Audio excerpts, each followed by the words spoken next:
La Bible dans son ensemble nous parle de bergers et de brebis. À titre d'exemple, Jacob, Moïse, David et bien d'autres ont été des bergers. Ils ont développé dans cette activité les qualités qui leur ont été utiles par la suite pour rassembler autant pour moi et conduire des groupes humains. Parallèlement, toujours les Saintes Écritures nous révèlent que l'administration des assemblées chrétiennes était confiée à des hommes, des frères mûrs, pieux, agissant d'une manière collégiale et équilibrée. Leur rôle, parlant bien entendu de ces conducteurs spirituels encore appelés bergers aux hommes de Dieu, était de guider l'assemblée de façon à répondre au désir de Christ, qui est la tête de l'Église, bien entendu. Le Nouveau Testament énumère les qualités personnelles de ces hommes mentionnés ci-dessus de manière assez détaillée. Il décrit aussi leurs responsabilités et la façon dont ils doivent agir. Cependant, Blessed Afternoon s'intéresse au Dieu berger brebis et veut comprendre ce que c'est qu'un berger selon le cœur de Dieu. De quel nom appelle-t-on ces hommes considérés comme conducteurs spirituels? Comment deviennent-ils des conducteurs ou des bergers? Dans quelle mesure sont-ils publiquement reconnus? Certains sont-ils ou devraient-ils être plus influents que d'autres? Comment des bergers peuvent-ils être efficaces dans l'accomplissement de la tâche de Dieu à leur confier? Ces questions et bien d'autres constitueront pour autant l'ossature de Blessed Afternoon ce jour, chose dont attendent beaucoup et veulent être éclairés là-dessus beaucoup d'auditeurs. C'est important ainsi d'être parmi nous, ceux d'entre ceux qui nous écoutent encore une fois de plus, nos amis de Motengene, nos amis de Boya, de Konsamba de Loum, et également ceux qui sont dans la ville de Douala qui nous écoutent, notamment maman Véronique, la sœur Corinne, tout comme la sœur Aline de Makepe, Sandrine Belek, Kaka Inestine qui est à Lokbessou. Nous saluons les populations de Lokbessou, voilà, et Célestine Nemala qui est du côté de Lokbom, sans oublier Grâce Tiabda, Madame Tiabda qui nous écoute également du côté de Lokbom. Le berger selon le cœur de Dieu, c'est le prétexte de Blessed Afternoon encore ce jour. L'homme dont Jésus a touché les doigts, l'homme au d'or, Tonton Théo est à la régie d'antenne. Patrick Holbiffer derrière ce micro de présentation, balle au centre. Beaucoup de gens seront surpris de se retrouver en enfer parce qu'ils se sont approchés au bien éphémère de soi. Je vous envoie ce message donc aujourd'hui. Préparez-vous de peur qu'à la dernière minute, vous disiez si j'avais su. À beauté à son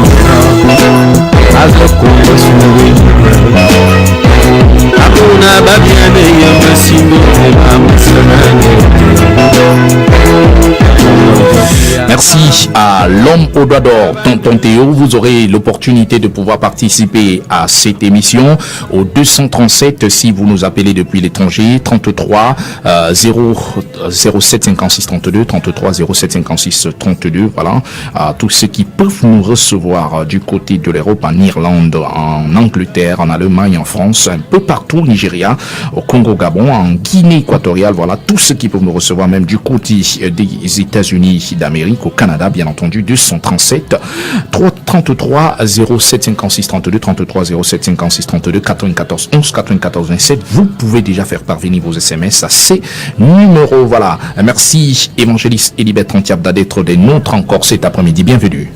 Bonsoir Raoul, bonsoir à tous les auditeurs de Radio Bonne Nouvelle. Voilà, c'est important, un sujet tel le berger selon le cœur de Dieu, évangéliste. Quelle lecture faites-vous au regard de cette thématique? Quelle lecture faites-vous du contexte actuel lorsque vous observez ce qui se passe, de ce qui est dit et de ce qui est fait au nom de Dieu, au nom de l'Éternel? Alors que la venue du Seigneur Jésus-Christ pointe à l'horizon, beaucoup de choses sont en effet dites au nom de la Bible. Beaucoup de dérives sont observées ça et là dans la pratique et la doctrine aujourd'hui. Plusieurs enseignements de la Bible sont foulés aux pieds ironiquement par ceux qui sont censés servir cette même Bible. C'est au point où les gens qui désirent servir Dieu de tout leur cœur sont déboussolés. Beaucoup ne comprennent plus rien. Tellement on a embrouillé les choses de Dieu au point où il faut vraiment remettre en cause toutes les doctrines qu'on connaît jusqu'alors dans les assemblées. Donc tu vois que le contexte actuel est l'embrouille, l'apostasie dans l'église ou sur le paysage spirituel. Et je crois que le thème d'aujourd'hui va permettre certainement à ce qu'on corrige certaines choses par la grâce de Dieu. Voilà, le contexte actuel est marqué par l'embrouille, l'apostasie et pratiquement tous ces corollaires. Merci encore à ceux qui font leur intérêt. Le moment venu, vous aurez la possibilité de pouvoir intervenir. Évangéliste, permettez-moi un peu d'insister avant de pouvoir entrer dans le vif même du sujet. Est-il urgent de s'intéresser à un tel sujet, une telle thématique? Absolument. J'ai dit tout à l'heure que nous sommes à un moment de l'histoire de l'Église où la venue du Seigneur se pointe à l'horizon. Ceci étant, chacun devrait se préparer pour ces glorieux événements dont tous les saints depuis les temps anciens ont soupiré voir. Comment donc se préparer si Dieu lui-même ne nous donne pas les hommes selon son cœur?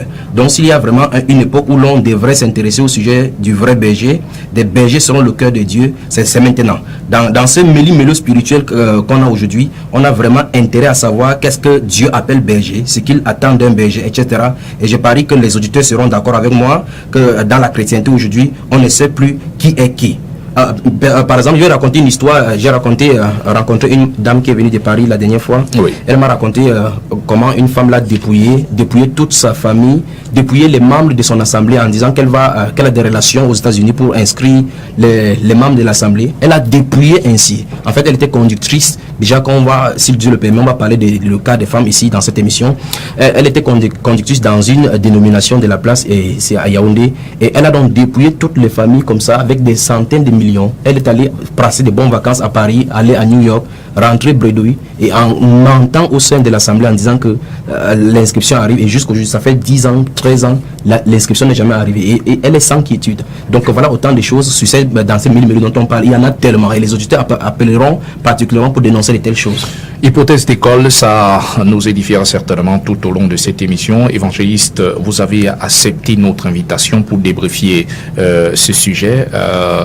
Dites-nous, on entend parler d'homme de Dieu ou de berger, devenu pour certains comme un slogan. Pouvez-vous nous éclairer là-dessus sur cette notion? C'est quoi un homme de Dieu ou c'est quoi un berger? Bon, en fait, je vais d'abord prendre le cas de l'homme de Dieu d'après la Bible. Oui. Et par la suite, on va aller sur le mot berger. Oui. En fait, comme tu le dis si bien, le titre homme de Dieu aujourd'hui est utilisé à tort et à travers par tout le monde. Mais si les gens et les auteurs ont déjà lu la Bible, je m'adresse comme ça à tous ceux qui connaissent vraiment la Bible, parce qu'il y en a des frères là-dehors qui connaissent vraiment les Écritures. Alors maintenant, si on scrute un peu les Écritures, dans l'Ancien Testament, on va voir cette appellation est quand même, je vais dire, l'appellation homme de Dieu est répétitive dans l'Ancien Testament, mais pas dans le Nouveau. Pourquoi? Parce que dans l'Ancien Testament, les hommes de Dieu étaient synonymes de prophètes. Ça veut dire que c'était une autre appellation du prophète. Ça veut dire, mais aujourd'hui, nous voyons clairement quelqu'un qui sort d'un séminaire, il s'appelle appeler homme de Dieu. On va voir le cas tout à l'heure. Donc, dans le Nouveau Testament, nous ne voyons pas quelqu'un qui s'appelle homme de Dieu, parce que la fonction prophétique ou bien la fonction des prophètes selon le Nouveau Testament a changé clairement par rapport à l'Ancien Testament. Voilà pour ce qui est des hommes de Dieu. Donc, forcément, si on veut rester dans le strict neutralité de le Nouveau Testament, il n'y a pas des hommes de Dieu aujourd'hui. Alors maintenant, pour ce qui est du berger, si on prend la définition du dictionnaire d'après le dictionnaire, en fait, et très souvent sur ces antennes, je vais éviter d'aller dans les dictionnaires mondains pour chercher des définitions. Nous allons rester dans le cadre biblique pour parler des choses bibliques. Mais pour une fois, je vais dans le dictionnaire parce que le dictionnaire a la même définition que la Bible. Le mot dictionnaire le mot berger d'après le dictionnaire de notre temps de 1990 définit le berger comme une personne qui garde les moutons. C'est la définition que ça donne. Une personne qui garde les moutons. Et le mouton est synonyme, c'est la brebis. Oui. Donc, ce qu'on va dire là, c'est que c'est cette même définition qui va aller au fin, de fond en comble dans l'Ancien et dans le Nouveau Testament. Si on prend le mot berger d'après l'Ancien Testament et le Nouveau Testament, on va voir que dans l'Ancien Testament, par exemple, si nous lisons dans le livre des 2 rois, 1 roi au chapitre 22. Allez-y pour la lanterne de nos auditeurs, ça sera très intéressant de s'appuyer sur les Écritures. Exactement. Et de pouvoir comprendre. Nous allons y rester tout au long de cette émission, et je crois par la grâce de Dieu, les uns et les autres à la maison peuvent prendre également les Bibles pour vérifier que tout ce que nous faisons ici, c'est pour l'édification du corps de Christ. Donc dans 1 roi au chapitre 22, c'est l'histoire d'Akab et de Josaphat. Je vais donner comme ça la définition d'après l'Ancien Testament pour essayer de scruter de l'Ancien Testament, c'est qu'on appelait berger. Oui. Souvenons-nous que berger, au sens littéral d'abord, au sens premier, c'est celui qui garde les moutons. C'est pour ça ça qu'on peut voir ainsi le premier berger de la Bible dans le livre de Genèse au chapitre 4, le verset 3, on parle de là-bas que Abel fut un berger. Donc voilà le premier berger, il gardait le mouton. C'est là où il est venu offrir le premier-né comme prémisse à l'offrande à l'Éternel. Donc il y a comme ça Moïse, comme tu as cité à l'introduction, Moïse, Abraham, l'autre qui avait des bergers et qui avait des brebis, ainsi de suite. Donc voilà au sens propre du thème, mais maintenant la connotation spirituelle qui se colle au titre berger donc renvoie à plusieurs définitions dans l'Ancien Testament. C'est donc là où je vais y aller. Voilà, allez-y, on vous écoute. Donc dans 1 Roi au chapitre 22, je vais lire à partir du verset 17. Michel répondit, on n'a pas le temps de tout lire, mais c'est l'histoire donc de Josaphat et d'Akab avec le prophète Michel fils d'Endim avec les autres prophètes qui sont démontrés là. Non, dans le verset 17, il dit, Michel répondit, je vois tout Israël dispersé sur les montagnes comme des brebis qui n'ont point de berger. Et l'Éternel dit, ces gens n'ont point de maître, que chacun retourne en paix dans sa maison. Alors maintenant, si on prend également Nahum, le livre du prophète Nahum, chapitre 3, verset 18, la Bible déclare que le troupeau de l'Éternel est dispersé, et c'est comme il n'y a pas de brebis. Donc qu'est-ce que cela veut dire? En fait, avant de dire ce que je vais conclure dans ces versets, les auditeurs à la maison peuvent prendre également Zacharie au chapitre 10, le verset 3. Mais je vais prendre Ésaïe, le prophète Ésaïe au chapitre 44 aussi, avant de conclure ce dit-là. Ésaïe au chapitre 44, le verset 28. Ésaïe chapitre 44, le verset 28. Le verset 28 de Ésaïe 44 dit, j'ai dit de Cyrus, voilà, c'est l'Éternel qui le dit, j'ai dit de Cyrus, il est mon berger. Or Cyrus c'est un roi.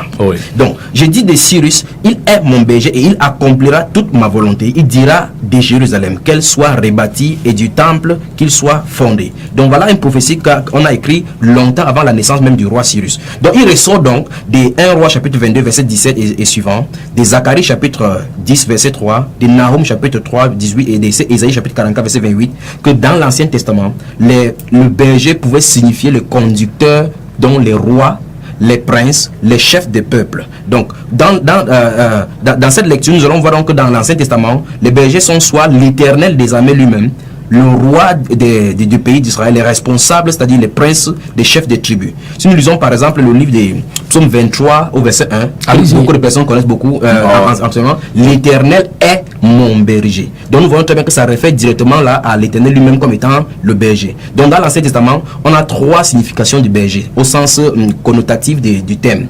Donc il y a le berger qui se réfère tantôt au roi ou au prince de peuple ou directement à l'Éternel lui-même comme dans ce psaume 23 le verset 1 et le psaume 80 le verset 1 également. Puis maintenant ça se réfère aussi au Messie directement. Si on lit par exemple le livre de Jérémie chapitre 23 ou bien Genèse chapitre 49, je vais prendre le dernier, Genèse chapitre 49 le verset 24. Là-bas le titre de berger est référé à Joseph, donc qui symbolisait le Seigneur Jésus-Christ, ou mieux le Messie. J'aurais fait d'appeler le Messie, pas Jésus, le Messie.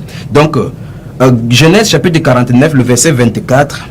Le verset 24 dit, mais son arbre, parlant de Joseph, à partir du verset 22, on dit, Joseph est le rejeton d'un arbre fertile. Le rejeton d'un arbre fertile près d'une source. Les branches s'élèvent au-dessus de la muraille. Ils l'ont provoqué, ils l'ont lancé des traits. Ils ont lancé des traits, les archers sont poursuivis de leur haine. Mais son arc est demeuré ferme et ses mains ont été fortifiées par les mains du puissant de Jacob. Il est ainsi devenu le berger, le rocher d'Israël. Nous savons très bien que le rocher d'Israël, c'est un des titres du Messie. Donc nous voyons donc en résumé, pour que les auditeurs soient bien clairs là-dedans, dans l'Ancien Testament en résumé, le berger connote déjà une fonction de direction, une fonction de conduite, une fonction d'autorité devant le Seigneur. Et ça se réfère uniquement au roi, au chef des peuples, à l'Éternel et le Messie. Maintenant, puisque c'est là progressivement que nous sommes en train d'aller afin que les uns et les autres nous puissions appréhender ce thème-ci par la grâce du Seigneur.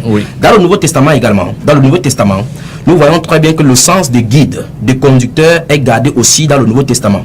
Et ici, le mot berger appliqué à Jésus, la personne de Jésus. Par exemple, dans le livre de Jean, je vais prendre également ici, là. Allez-y. Dans le Nouveau Testament, Jean au chapitre 10, nous allons y revenir dans la suite de l'émission, si le Seigneur le permet.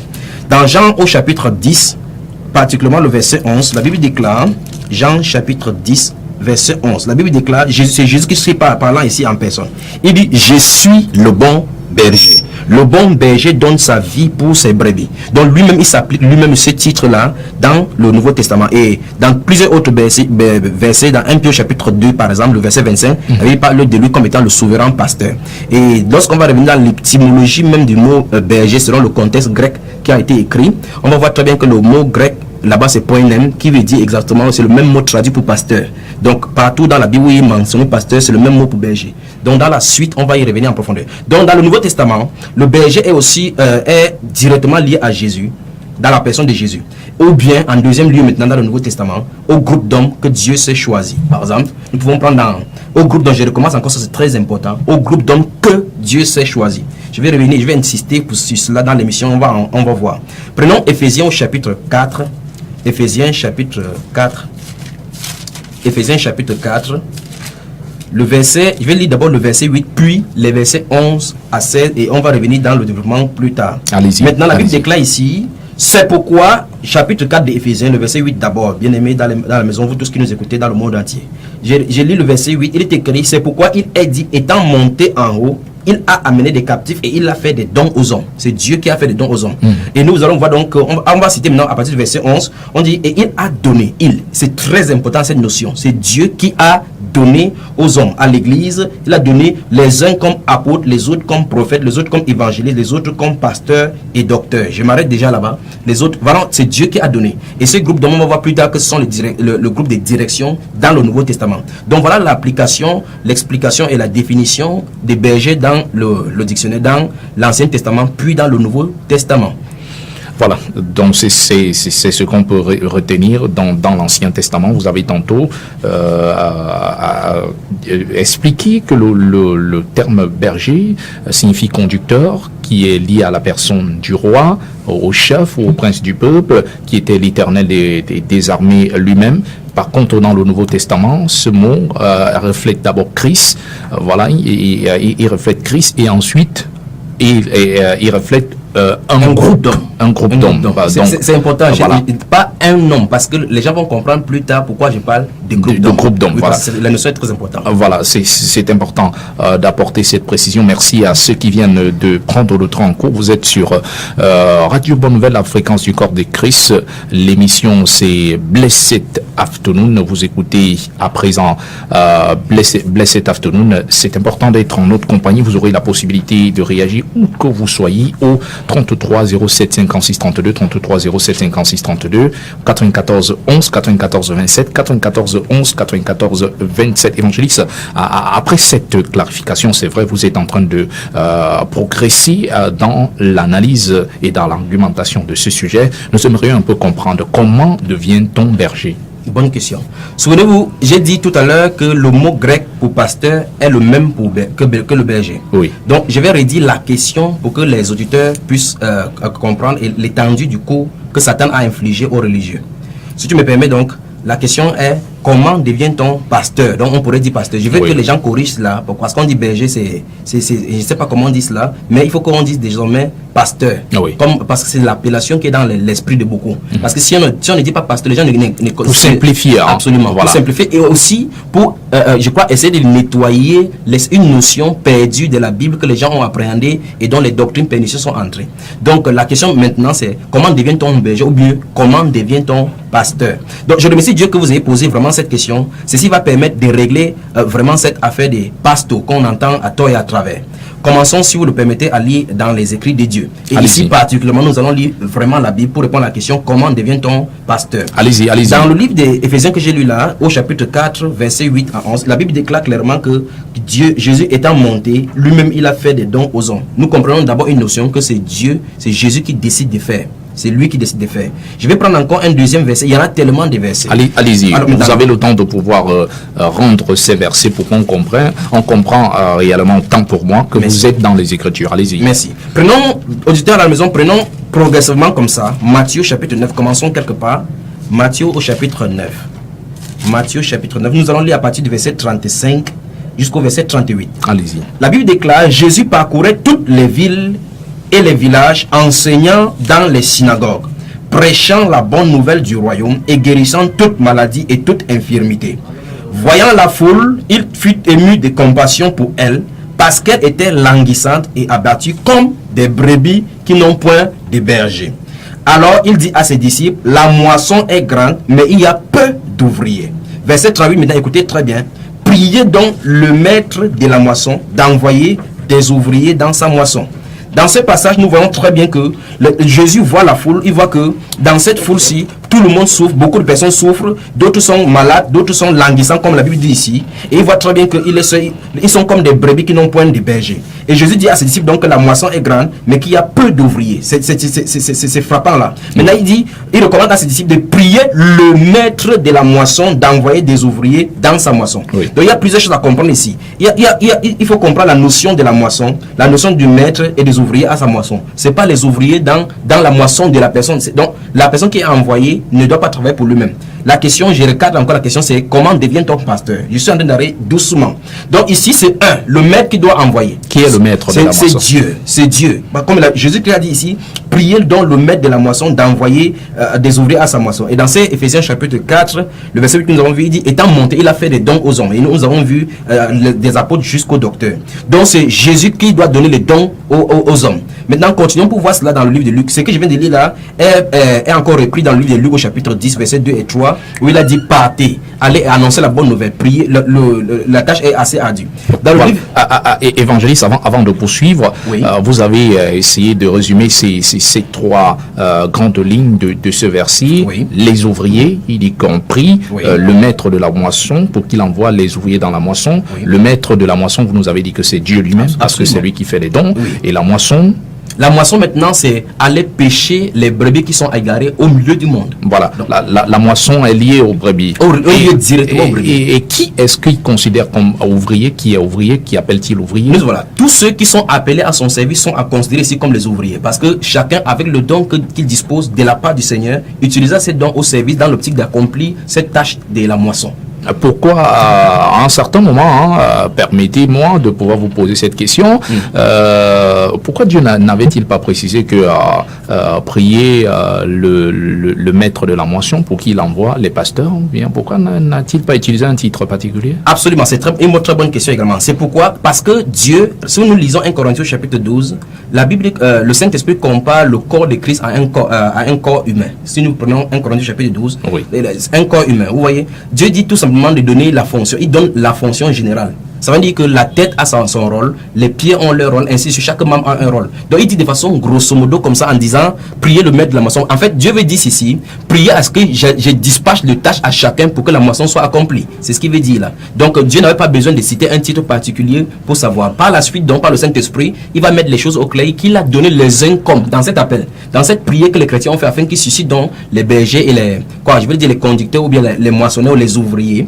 Dans cette prière, de réponse à la prière, Dieu, dans son intelligence, sa préscience, connaît les besoins et il dispatche les tâches à chacun comme il a destiné. Très bien, vous allez poursuivre l'analyse parce que dans notre questionnaire à l'aube de cette émission, on se posait la question de savoir si certains parmi de ces conducteurs sont ou devrait-il être plus influent que d'autres? C'est la raison pour laquelle nous insistons. Allez-y, là vous étiez en train d'expliquer comment est-ce qu'on devient pasteur. Vous avez préféré ce terme. Voilà. Donc par rapport à la question que cet auditeur se pose, on va revenir sur ça en profondeur. Mais je vais aller de façon académique ici afin que les gens puissent appréhender. Donc première chose, avec les deux versets, nous avons lu Matthieu chapitre 9 verset 35 à 38. Éphésiens chapitre 4, le verset 8 à 11 que nous avons lu, nous commençons à voir au fur et à mesure la lumière s'est pointée sur la parole de Dieu pour indiquer comment on va devenir pasteur et par ricochet toute autre fonction de direction. Oui. On va glisser. Oui. Donc maintenant, lisons encore Jean au chapitre. Auditeur, vous ne pouvez pas savoir comment je me sens dans ce studio maintenant. Jean au chapitre 15, les versets 16 à 19. Je vais lire doucement. Jean au chapitre 15, le verset 16 à 19. Voici ce que le Seigneur Jésus-Christ lui-même dit. Ce n'est pas vous qui m'avez choisi, mais moi je vous ai choisi. C'est encore important. Ah oui. Mais moi je vous ai choisi et je vous ai établi. Les notions sont également le choix, l'établissement, afin que vous alliez. Donc trois verbes: choisir, établir et aller. Et afin que vous alliez et que vous portiez des fruits et que votre fruit demeure, afin que ce que vous demandez au Père en mon nom, il vous le donne. Verset 17. Ce que je vous commande, c'est de vous aimer les uns les autres. Si le monde vous hait, sachez qu'il m'a haï avant vous. Si vous étiez du monde, cette notion est également importante. Si vous étiez du monde, le monde aimerait ce qui est à lui. Mais parce que vous n'êtes pas du monde, oh mon Dieu, et que je vous ai choisi du milieu du monde, à cause de cela, le monde vous hait. Souvenez-vous de la parole que je vous ai dite. Le serviteur n'est pas plus grand que son maître. S'ils m'ont persécuté, ils vous persécuteront aussi. S'ils ont gardé ma parole, ils garderont aussi la vôtre. Mais ils vous feront toutes ces choses à cause de mon nom, parce qu'ils ne connaissent pas celui qui m'a envoyé. Donc, en fait, si vous voulez, je vais continuer dans les versets bibliques afin qu'on puisse vraiment appréhender le tableau complet. Allez-y. Puisque nous sommes dans le livre des Jean, lisons au chapitre 17 maintenant, où Jésus-Christ prie pour ses disciples. À partir du verset 6, il dit: j'ai fait connaître, auditeur à la maison, je suis dans Jean chapitre 17. Et la réponse à la question, je vais répondre à la question: comment devient-on pasteur? Oui. Il dit ici: j'ai fait connaître ton nom aux hommes que tu m'as donné du milieu du monde. Aux hommes que tu m'as donné du milieu du monde. Ils étaient à toi et tu me les as donnés, et ils ont gardé ta parole. Maintenant, ils ont connu que tout ce que tu as, tout ce que tu m'as donné vient de toi. Car je leur ai donné les paroles que tu m'as données, et ils les ont reçues, et ils ont vraiment connu que je suis sorti de toi, et ils ont cru que tu m'as envoyé. C'est pour eux que je prie. Je ne prie pas pour le monde, mais pour ceux que tu m'as donnés, parce qu'ils sont à toi. Donc je peux m'arrêter ici. Il y en a tellement de versets, tellement de versets, pour dire, voici le tableau. Nulle part dans la Bible, il n'y a pas d'autoproclamation. En fait, dans 2 Corinthiens chapitre 10, le verset 12 à 18, il est écrit là-bas: nous ne sommes pas, ce n'est pas celui qui se recommande lui-même qui est approuvé, c'est celui que Dieu recommande. Donc, il ressort donc de ces versets et de tout le contexte, même des appels bibliques, par rapport à la vocation, que c'est Dieu qui initie l'appel, c'est Dieu qui appelle, c'est Dieu qui établit, c'est Dieu qui envoie. Donc, je peux donc dire, en répondant à la question directement, comment devient-on pasteur? Par prédestination, par la préscience de Dieu, selon son bon choix, selon son bon vouloir, par rapport à l'œuvre qu'il a destinée pour chacun. Donc on ne peut pas devenir pasteur. À un moment donné, on prend seulement conscience que Dieu nous a appelés. Allons sans cet appel-là, et on entre dans l'appel que Dieu a prédestiné pour nous. Comme l'apôtre Paul, dans le livre des Galates au chapitre 1, dit, lorsqu'il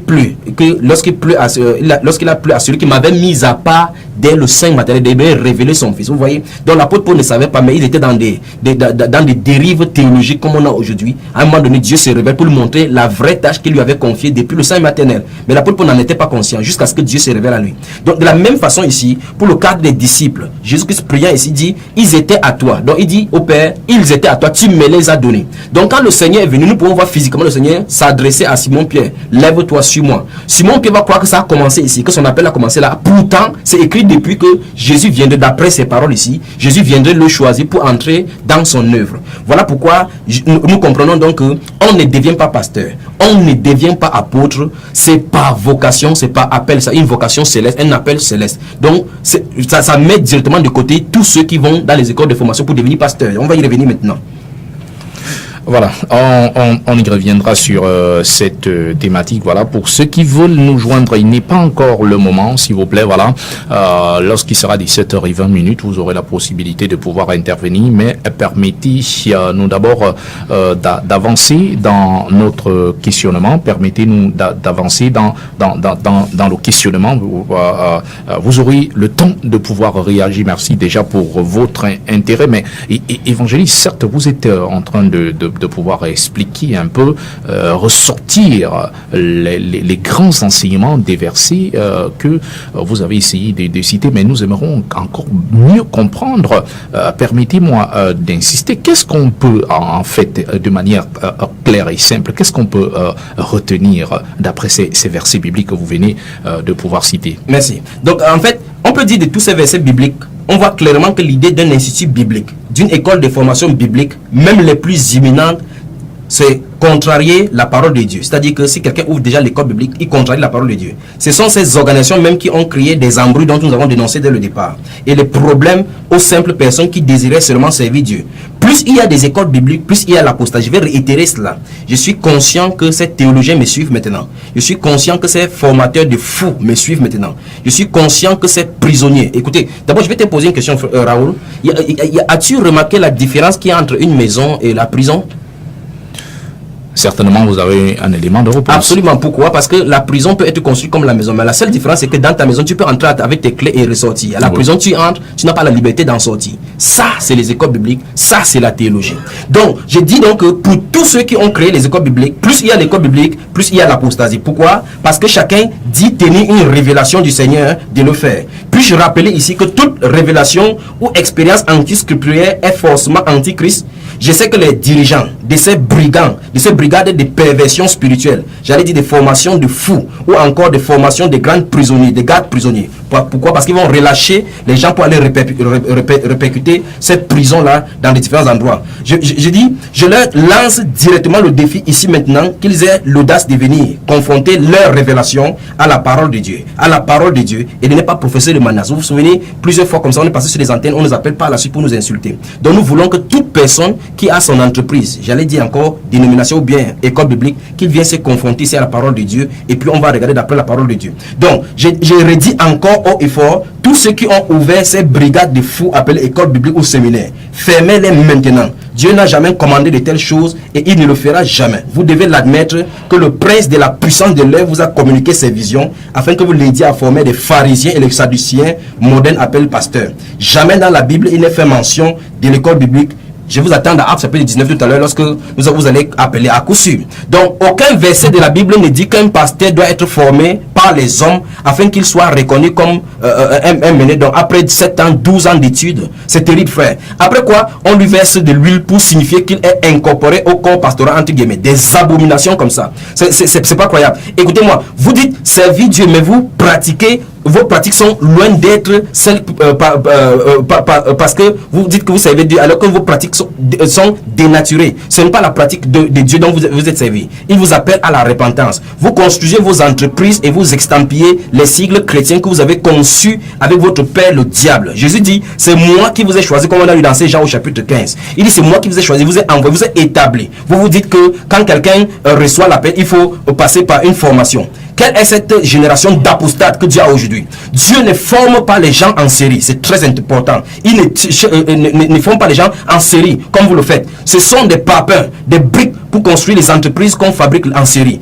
Dieu utilise les pierres vivantes pour bâtir sa maison spirituelle. Avez-vous remarqué que les pierres ont des formes différentes, mais Dieu les utilise toutes parce qu'il connaît chacune forme. Il connaît chaque place parce qu'il est le maître souverain. Donc, si vous lisez dans le livre de Genèse chapitre 11, les hommes avaient fait du brique pour bâtir cette maison-là pour retourner Dieu. Mais Dieu dans un pied nous dit clairement que nous édifions, nous sommes comme des pierres vivantes pour former cette habitation spirituelle. Et c'est une pierre, vous n'allez pas voir les pierres qui se répètent en série. Les pierres ont les mêmes textures, les mêmes teneurs, peut-être en silicate, mais ils n'ont pas les mêmes formes. Mais tous ceux qui se font par les écoles bibliques reçoivent les mêmes enseignements. Donc je vais en prévenir. Quelle est la différence entre la pierre et la brique telle que vous expliquez? La pierre et la brique, c'est que c'est l'homme qui prend des éléments pour les fabriquer. Et remarquez très bien quand on fait des briques, prenons le cas du papin, oui. Ils ont cette chose qu'on appelle moule là. Chaque papin qui sort est identique.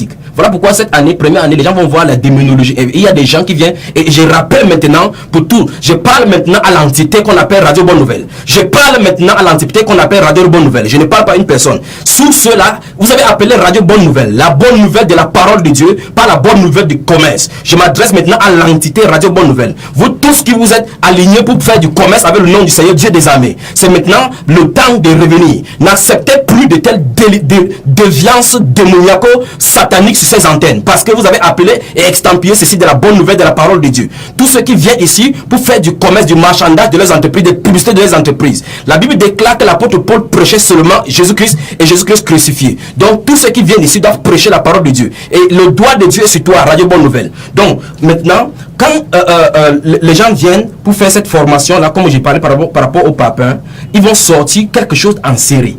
On va mélanger du sable, du ciment pour faire des séries. Vous pouvez voir 100 papins, les 100 papins sont identiques. Voilà pourquoi quand les gens vont sortir d'une école de formation, ils ont les mêmes choses parce qu'ils citent les mêmes docteurs. Or maintenant, voici la chose, théologien. Voici la chose, théologien. Jésus-Christ, Dieu, depuis l'Ancien Testament, n'a jamais formé deux personnes de la même façon. C'est Dieu qui appelle, il s'équipe, parce que quand Dieu appelle quelqu'un, il l'équipe et la personne est suffisante. C'est Dieu qui octroie la formation parce que selon ses desseins pour cette personne, il connaît les événements que la personne va tenir. Prenons par exemple dans l'Ancien Testament le cas de Moïse. Ah oui. Moïse avait été divinement inspiré par le Saint-Esprit. Il est revenu, il a fui quitter l'Égypte parce qu'il y avait de guerre là-bas, mais il n'a pas voulu se vautrer dans cette chose mondaine. Il est retourné dans le désert. Et là, il était conduit par le Saint-Esprit parce que le Nouveau Testament nous dit qu'il voyait comme celui qui voit dans l'invisible. Il a vu dans l'invisible les souffrances de Christ et la gloire qui devait en dépeindre. Qu'est-ce qu'il a fait? Il a choisi le camp de Dieu. Il a pris position, allant dans les déserts. Pendant 40 ans, il a été berger. Remarquez bien le type, berger. Dans cette formation dans les déserts, Dieu l'a formé. Et quand les temps sont accomplis, il a fait entrer dans son plein ministère pour prendre les véritables brebis maintenant. Les brebis au sens propre qui devaient amener au même lieu pour maintenant passer au test par rapport à la formation qu'il a reçue. Quand viendrait ici Moïse dans le désert qu'on commençait à construire l'âge de Noé, vous voyez très bien que ça n'aura pas de sens. Pourquoi? Parce que chaque BBG est appelé à faire une mission bien particulière. Et Dieu les équipe ainsi.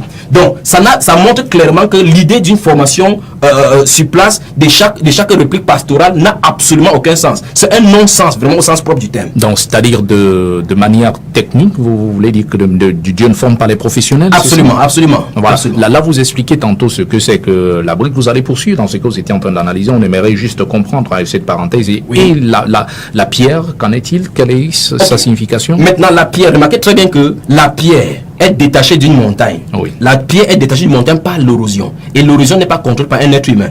Quand il y a des éruptions volcaniques, l'éruption volcanique taille les pierres. Le magma se solidifie dans la mer avec vous savez très bien que l'eau symbolise la parole. Oui. Donc la parole lui moule. La parole donne la forme qu'il lui faut. Et dans ce travail que la nature fait, c'est que Dieu fait au travers de la nature, Dieu donne chaque forme afin qu'on ait physiquement, afin qu'on ait les différentes beautés qu'on a en bordure de mer ainsi. Oui. C'est ainsi que Dieu forme les chrétiens. Tous ceux qu'il a appelés, il donne une forme. Et la Bible déclare dans 1 Corinthiens chapitre 12, le verset 18, et Dieu a mis chaque membre dans le corps comme il a voulu. Avec quoi Dieu les forme-t-il? Dieu les forme avec les expériences. Oui. Vous avez cité la parole comme instrument. Comme instrument, absolument. Et puis les événements de la vie, vous voyez. Les circonstances. Les circonstances de la vie, comme le cas de l'apôtre Paul, comme le cas de l'apôtre des différents prophètes. Dieu les fait passer au durant des épreuves qu'ils vont plus tard expérimenter dans leur vie quotidienne. Donc Dieu n'embrigade pas quelqu'un dans une maison pour lui dire voici ce que j'en ai de faire passer, jamais. Dieu appelle les gens à la circonstance. Il les met directement dans le terrain. C'est ainsi que notre Seigneur Jésus également a pris l'apôtre Pierre et les autres apôtres derrière les uns pécheurs, l'autre un collecteur d'impôts. Et au fur et à mesure qu'ils suivaient, ils voyaient Jésus agir. Et par la suite, il n'y a pas un coup où Jésus leur a dit par exemple, voici comment on chasse des démons. Pour les gens, il faut chasser ainsi. Non. Au fur et à mesure, ils voyaient le maître agir et comme ça, il commence à prendre forme. La vie de Christ commence à prendre forme en eux. Et par la suite, quand Jésus les enferme, après 2 ans presque de formation, quand ils voient qu'ils sont déjà matures, qu'est-ce qu'il fait? Il les envoie maintenant aller partout et prêcher la bonne nouvelle, guérir les malades, chasser les démons. Donc nous ne voyons nulle part où on a embrigadé les gens pour former comme ça, pour les donner. J'ai dit, j'attends d'abord les éditer ici avec Actes chapitre 19. Voilà.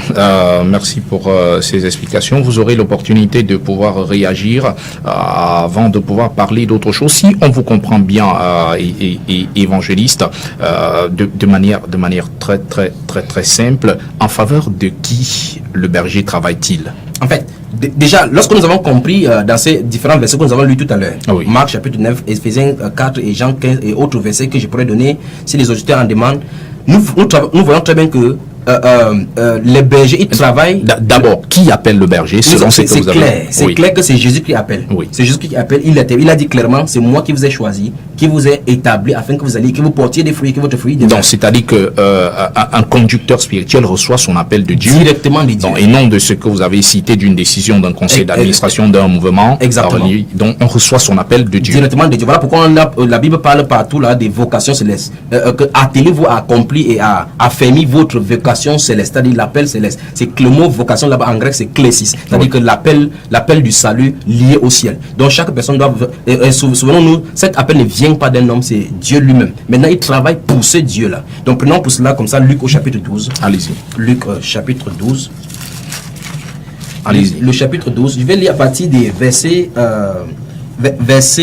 40. Ah oui. Il dit, vous aussi, tenez-vous prêts car le Fils de l'homme viendra à l'heure où vous n'y penserez pas. Verset 41, Pierre lui dit, Seigneur, est-ce à nous ou à tous que tu adresses cette parabole? Et le Seigneur dit, quel est donc l'économe fidèle et prudent que le maître établit sur ces gens?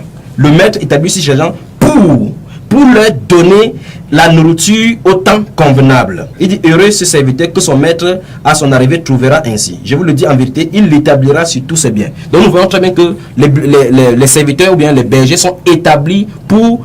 En fait, dans le livre de Luc au chapitre 15, chapitre 19, la Bible déclare clairement dans le parabole des talents qu'ils vont rendre des comptes. Pourquoi? Parce que Dieu va, ici on parle de comme ils sont établis comme étant des économes. Et qu'est-ce que Dieu va faire? Dieu va faire rendre des comptes. Comme tout économe de toute entreprise, on fait rendre des comptes à la personne qui t'a employé. Donc, les personnes qui sont employées pour le cadre du Seigneur ici, travaillent pour le Seigneur. L'apôtre Paul dira que nous travaillons, nous sommes ouvriers de Dieu et nous faisons ouvriers avec Dieu.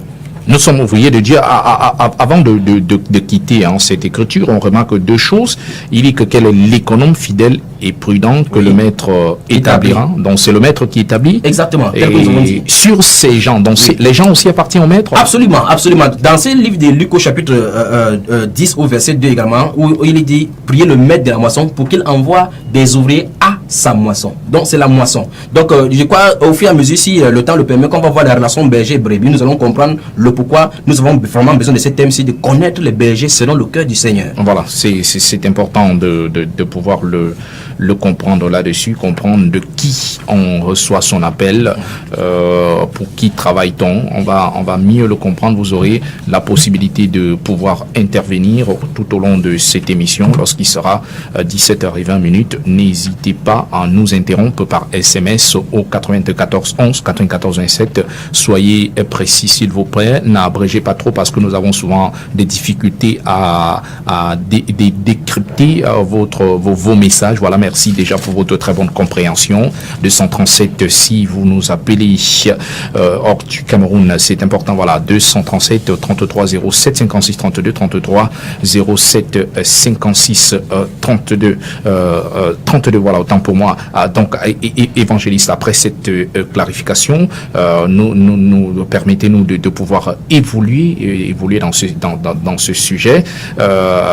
Nous aimerions un peu comprendre quels sont, vous parlez de vrais bergers, vous parlez également, vous parlez autant pour moi du berger, mais lorsqu'on parcourt un peu l'épître aux Éphésiens, aux Philippiens autant pour moi, je crois les premiers versets, l'apôtre Paul fait une mise en garde aux autres chrétiens de faire attention. Il les met en garde contre les vrais et contre les faux bergers. Voilà, et les faux ouvriers, les chiens. Bon, il y a beaucoup de termes qu'il a utilisés là-dessus. Voilà, et partant de ces mises en garde, est-ce que, avant de pouvoir embrayer avec l'autre question, est-ce qu'on peut dire qu'il y a des vrais et des faux bergers dans la bergerie? Absolument, absolument. Dans l'introduction ici, j'ai dit le paysage spirituel nous montre qu'il y a l'apostasie. Et l'apostasie, à coup sûr, ne peut pas introduire par le vrai. Ça veut dire que quelqu'un s'est introduit. Or, cette atmosphère-là n'est pas une fatalité pour notre époque. Ça s'est déjà répété. L'apôtre Paul, par exemple, dans 2 Corinthiens chapitre 11, fait état des hommes, des apôtres de Satan qui se déguisent en ministres de l'évangile. Et il a dit clairement qu'après son départ dans Actes chapitre 20, après mon départ, je sais qu'il s'introduira des loups ravisseurs au milieu du troupeau qui n'épargneront point le troupeau. Donc, s'il y a effectivement, dans notre atmosphère-là, nous avons effectivement de vrais bergers et nous avons effectivement de faux. Et les deux doivent coexister. Donc, dans l'œuvre de la moisson, on retrouve les vrais moissonneurs. Absolument. Et les faux moissonneurs. Puisque vous répondez donc par l'affirmative, est-ce que vous pouvez nous démontrer cela au travers des Écritures, en nous présentant les caractéristiques d'abord d'un vrai berger selon le cœur de Dieu. Nous aimerions comprendre un vrai berger selon le cœur de Dieu avec des illustrations et de manière aussi précise et concise. Absolument. Donc pour cela, lisons ce que le Seigneur Jésus lui-même en a dit. Prenons comme ça, auditeurs à la maison, prenons le livre des Jean au chapitre 10, lisons doucement et laissons le Seigneur lui-même. En fait, dans ce Jean chapitre 10, nous voyons directement les différentes phases des vrais et des bons, du faux berger. Donc on va voir au fur et à mesure que nous allons lire comment le Saint-Esprit nous y conduira.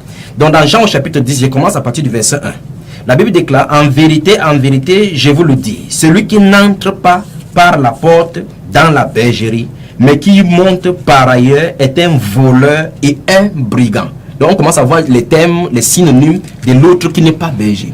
Donc ces termes de brigands, de voleurs sont employés par le Seigneur lui-même pour désigner ceux qui ne viennent pas selon lui. Souvenons-nous que si quelqu'un y entre d'après le modèle de Jésus, il va falloir qu'il lui ait été rappelé par le seul même Jésus. Pourquoi? D'après c'est dit, il a dit c'est moi qui vous ai choisi et qui vous ai établi. Donc si quelqu'un vient autrement de cette façon-là, sans être de cette façon, comme j'ai noté tout à l'heure là que quand quelqu'un vient, il se proclame, s'auto-proclame pasteur ou évangéliste ou quoi que ce soit, avec des titres, avec des cols qu'il est seul jusqu'à savoir les étouffer et il ne veut pas en sortir.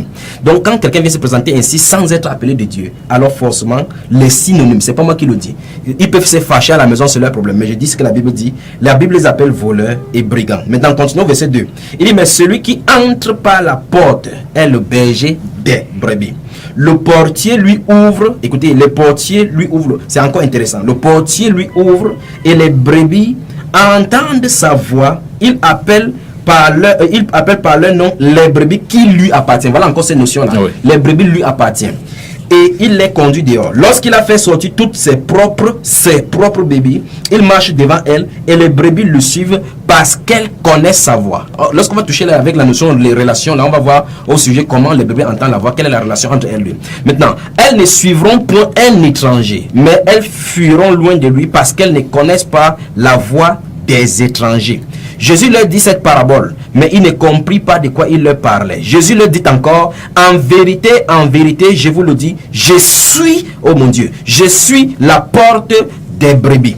Tous ceux qui sont venus avant moi sont des voleurs et des brigands, mais les brebis ne les ont point écoutés. Je suis la porte. Si quelqu'un entre par moi, il sera sauvé, oh mon Dieu. Il entrera et il sortira et il trouvera des pâturages. Le voleur ne vient, nous y voilà. Très souvent, c'est même, j'ai réité ici là maintenant. Pourquoi? Parce que ce verset d'ici, les mêmes voleurs, écoutez, il y a une notion dans cette ville-ci qui dit, quand les voleurs, on entend les gens, cette lapidation publique des voleurs, même les voleurs sont là écrits aux voleurs. Vous voyez, ici, les voleurs des brebis du Seigneur utilisent ce verset-ci pour voler les brebis du Seigneur. Il dit ici, verset 10, le voleur ne vient que pour dérober, égorger et détruire. Et ils mettent ça sur leur père chaque fois que c'est le diable qu'on en parle ici. On parle d'eux ici. Oui, on a l'habitude d'attribuer ce verset au diable. Ça n'a rien à voir avec le diable. À partir de ce que vous êtes en train de lire, oui, tenant compte du contexte, oui, il s'agit des hommes. Il s'agit des hommes qui ne sont pas appelés selon le Seigneur. Alors ils vont venir et on va voir comment dans la Bible va nous montrer clairement comment ils volent. Absolument. Donc on va voir leurs caractéristiques ici. Le verset 10 donc dit, le voleur ne vient que pour dérober. J'imagine donc que quelqu'un voudrait utiliser ça ce soir pour incruster Satan dans son affaire. Mais c'est eux les voleurs. Moi je suis venu afin que les brebis aient la vie et qu'elles soient dans l'abondance. Je suis le bon berger. Le bon berger donne sa vie pour ses brebis. Donc frère, on peut commencer à ressortir les caractéristiques ici maintenant dans ce passage. Donc si les auditeurs peuvent lire jusqu'au verset 20, il ressort de ces passages quelques caractéristiques du vrai, du bon berger selon le cœur de Dieu. D'abord, la première caractéristique qu'on peut avoir, c'est à partir du verset 2, verset 7 et verset 9. Relisons encore le verset 2. Oui, allez-y. Verset 2 dit, mais celui qui entre par la porte est le berger des brebis. Celui qui entre par la porte. Et jusqu'à caractéristique. Oui. Et au verset 9, il dit que je suis la porte. Il dit celui qui entre par la porte est le berger des brebis. Donc, le premier caractéristique qu'on peut voir, c'est qu'il connaît, que le berger connaît où mener les brebis. Autrement dit, il connaît la porte, l'unique porte, car lui-même connaît personnellement cette porte. Mais s'il ne connaît pas la porte, mais si c'est un berger qui ignore la porte, il conduira les brebis sûrement à la perdition.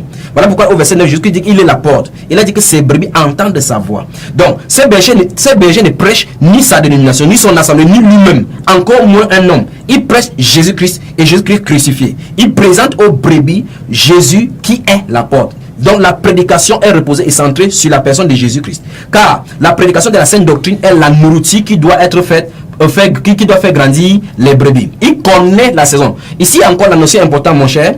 Il connaît la saison et le temps des véritables pâturages. Voilà pourquoi, si on prend par exemple le livre de Luc au chapitre 2, le verset 8, nous voyons très bien quand Jésus-Christ est né, la Bible déclare clairement que lorsqu'il est né, dehors, qu'est-ce qui s'est passé? Il y avait des bergers qui passaient des nuits, des veilles de nuit pour faire perdre le troupeau. Vous voyez? Donc, il veille à toute heure sur lui-même et sur le troupeau. L'autre caractéristique qu'on peut voir ici, il y en a tellement de caractéristiques. Donc, en regroupant Ézéchiel chapitre 34, Zacharie chapitre 10 sur les bergers, sur les pasteurs d'Israël dont la Bible parle, on n'aura pas assez de temps, mais je crois que si Dieu le permet, on va revenir en profondeur là-dedans. Donc, il connaît la saison et le temps des véritables pâturages. Remarquons, prenons cela dans le livre de Matthieu chapitre 24, parce que c'est partout comme ça dans la Bible. Oui. Matthieu chapitre 24, on va lire le verset 45, je crois. Matthieu chapitre 24, lorsque Jésus parlait de la fin des temps et ainsi de suite. Verset 45, il dit, verset 45 de Matthieu chapitre 24 dit, quel est donc le serviteur fidèle? Le serviteur fidèle et prudent que son maître a établi sur ses gens pour leur donner la nourriture au temps convenable. Donc, l'une des caractéristiques des bergers, des bons bergers, parce que s'il dit berger là, les bergers sont le cœur de Dieu, c'est qu'ils connaissent le temps et les saisons des moissons. Voilà pourquoi dans ce psaume 23, il dit qu'il me conduira vers les verts pâturages. Le berger ne se fera pas sortir les brebis dans un lieu désert parce qu'il connaît exactement où se trouve le pâturage. Donc l'autre au verset 42 et 44 de ce même livre de Matthieu chapitre 24, ça nous montre qu'il veille à toute heure pour ne pas être surpris. Allez-y, vous pouvez lire. Maintenant, lisons à partir du verset 42, Matthieu chapitre 24. Donc, il dit, veillez donc, puisque vous ne savez pas quel jour votre Seigneur viendra. Sachez-le bien, si le maître de la maison savait à quelle veille de la nuit le voleur, nous y voilà, le voleur doit venir, il veillerait et ne se laisserait pas percer sa maison. C'est pourquoi vous aussi, tenez-vous prêt, car le Fils de l'homme viendra à l'heure où vous n'y penserez pas. Nous voyons très bien ici, dans cette notion, je parle de la notion de veille, tout simplement pourquoi? Oui. Parce que lorsqu'un berger, ou bien souvenez-vous, j'ai dit tout à l'heure que dans le Nouveau Testament, le berger est défini comme un groupe d'hommes que Dieu a donné. Si ces groupes d'hommes ne veillent pas et ne connaissent pas les saisons et les temps, beaucoup de surprises vont surprendre non seulement eux, mais aussi ceux qui Dieu les a établis. Parce que la Bible déclare qu'il les a établis sur ces gens pour les donner la nourriture au temps convenable. Par exemple, nous sommes maintenant à la fin du temps où le Seigneur Jésus va bientôt venir chercher son église. Si quelqu'un ou bien les groupes d'hommes ne connaissent même pas la notion même de l'enlèvement ou bien de la venue du Seigneur Jésus-Christ, comment pourrait-il conduire les gens à être prêts? Voilà pourquoi j'avais des interrogations lorsque vous m'avez posé la question au début en disant est-ce que cette scène le thème par rapport au paysage, l'urgence de parler de ça. Voilà pourquoi j'ai introduit en parlant particulièrement par rapport à la venue du Seigneur. C'est un exemple tout simplement. Parce que si les bergers ne veillent pas, ne savent pas quelle est la période, ils ne peuvent pas donner la nourriture spirituelle au temps convenable. D'autres caractéristiques qui découlent de ces Jean chapitre 10, c'est que le berger connaît bien chacune de ses brebis. Parce que c'est littéralement écrit dans la Bible, dans le livre des Proverbes chapitre 27, le verset 23, il dit connais bien chacune de tes brebis, donne tes soins à tes troupeaux. Donc nous voyons très bien que le berger est dévoué au service qui lui a été assigné. Il donne sa vie, comme il a dit ici, le bon berger donne sa vie. Alors c'est le contraire aujourd'hui. Je n'aimerais pas d'abord glisser là-bas parce qu'il faut qu'on ténèbre vraiment ces voleurs là véritablement. Donc c'est le contraire aujourd'hui. Il dit le bon berger donne sa vie. Ici, il ne s'agit pas juste d'une connaissance. Il dit connaît chacune de tes brebis. Quand nous prenons par exemple, quand j'ai parlé tout à l'heure des prisons, regardez le nombre pléthorique qui est à la prison de Newbell. J'imagine que le gardien de prison principal qui est là-bas ne connaît pas tous les prisonniers. C'est ainsi donc nous avons ces formations de fous. La seule connaissance qu'ils ont, c'est les noms et les titres de travail et l'argent qu'ils touchent par rapport aux dîmes et aux offrandes qu'ils vont donner. Donc c'est la carte. La seule relation qu'ils lisent, c'est les cartes et les dîmes qu'ils viennent donner. Donc vous voyez, c'est pour ça qu'il dit ici qu'il ne s'agit pas de cette connaissance dans la Bible, dans Proverbes chapitre 27, verset 23. Il ne s'agit pas seulement d'une connaissance amicale, mais profonde. Une connaissance qui pousse à souffrir pour l'autre ou à souffrir avec l'autre. C'est réjouir avec l'autre comme la Bible le dit. Et si l'un souffre, tous souffrent ensemble. Dans Matthieu chapitre 18 par exemple, il dit que vous ensemble, si un homme a 100 brebis et que l'une d'elles s'égare, ne laisse-t-il pas les 99 autres sur les montagnes pour aller chercher celle qui s'est égarée? C'est quand même curieux aujourd'hui. Il dit, et s'il la trouve, je vous le dis en vérité, elle lui cause plus de joie que les 99 autres. Maintenant, dans les assemblées et cette dénomination-là, c'est que quand quelqu'un sort, s'il est vraiment, c'est quelqu'un qui paye la dîme consistante, on va le visiter pour chercher ça, à le ramener. C'est pas le ramener dans la vérité, c'est ramener son porte-monnaie au sein des dénominations. Voilà, vous êtes là en train d'écrire un peu les caractéristiques du berger selon le cœur de Dieu. On va toucher le côté opposé, le temps pour nous de rappeler aux auditeurs qui peuvent intervenir à tout moment au 33 07 56 32, 33 07 56 32, 237 si vous nous appelez de l'étranger, 94 11 94 27 pour les SMS. Merci au frère Ndéman, notre grand ami, qui nous écoute également. Cet SMS également, nous allons le rendre. Gloire à Dieu pour cet évangéliste. On a besoin de sévérité biblique dans notre pays. Que Dieu te bénisse. C'est la sœur Anne. Voilà. On va prendre certainement cet auditeur, le premier auditeur au bout du fil. Allô, bon après-midi. Oui, bonsoir. Oui, bonsoir. Je vous appelle comment, s'il vous plaît? Moi, je m'appelle le frère Patrick. Oui, Patrick, est-ce que vous pouvez baisser le volume de votre poste récepteur, s'il vous plaît, complètement, complètement, pour que la communication soit agréable. Je vous en supplie. Oui, c'est baissé, mon frère. Voilà, merci. Allez-y, on vous écoute. Oui, je voudrais un peu parler de quelque chose. Oui, allez-y.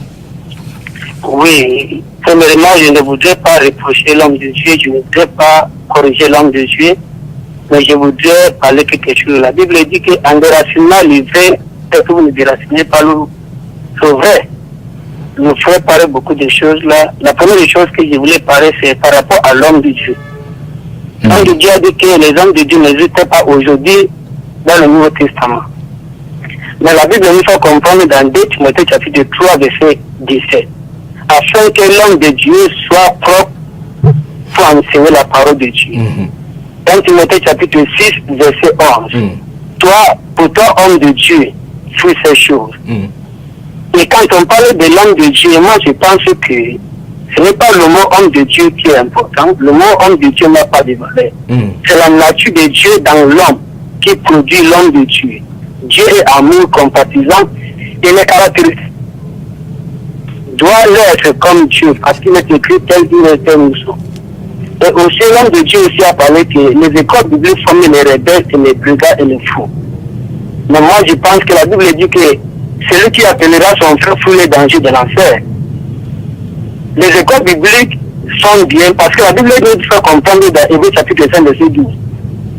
Depuis que vous avez que vous deviez être des maîtres, mais vous avez besoin qu'on vous enseigne. Moi je pense que les écoles bibliques ne sont que les stratégies par lesquelles le Seigneur veut instruire le corps de Christ. Mais si l'homme de Dieu se tient derrière la radio pour dénigrer, pour insulter, Patrick, oui. Là-dessus, moi j'aimerais vous poser une question. Oui. La parole dit dans Hébreu que Dieu soutient toutes choses par sa parole. Oui. Voilà. Pouvez-vous nous éclairer à travers les Écritures d'où vous tirez la création, la fondation de cela? Est-ce que ça tire son origine de la Bible? Voilà, il s'en est allé. Peut-être être un peu beaucoup plus clair, évangéliste, sur le terme. Lorsque vous parliez qu'il n'y a pas d'homme de Dieu, que voulez-vous dire de manière simple? Ça veut dire qu'il voilà, permettez-nous de prendre cet auditeur. Au téléphone, allô, bon après-midi.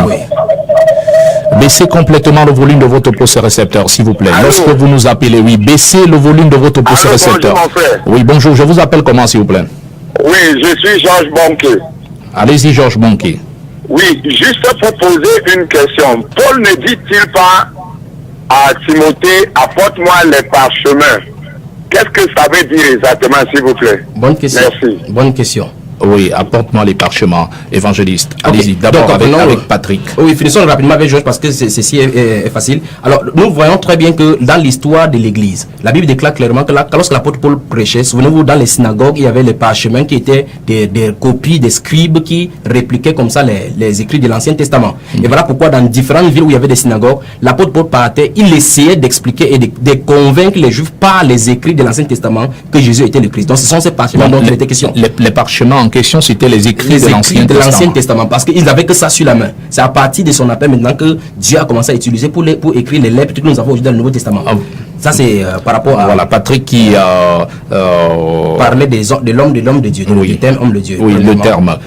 Voilà, il expliquait à l'aube de vos propos, vous avez semblé le dire qu'on ne le retrouve pas.